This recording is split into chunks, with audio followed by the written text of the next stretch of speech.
আচ্ছা, আগেই বলেছিলাম মাল সুবিধের নয়, গরিবের কথা বাসি হলে মিষ্টি হয়।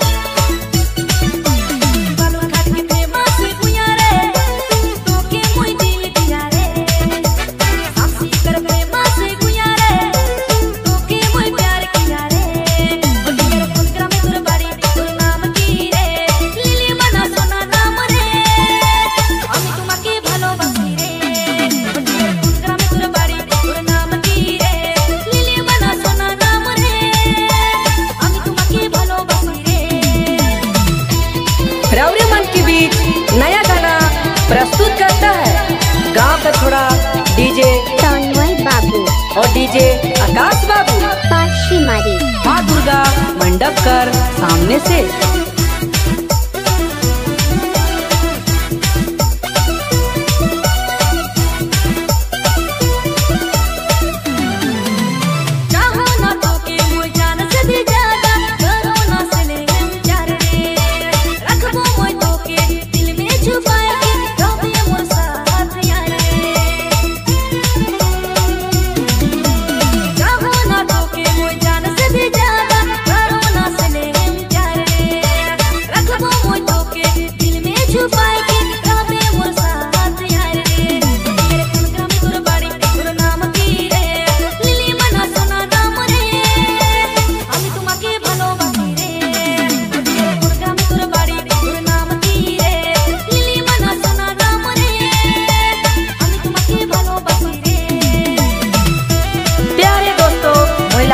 आदिवासी छोड़ा डीजे तन्मय बाबू कैल रहो और तुम के मोर गाना सुनाबो पाशीमारी माँ दुर्गा मंडप कर सामने से।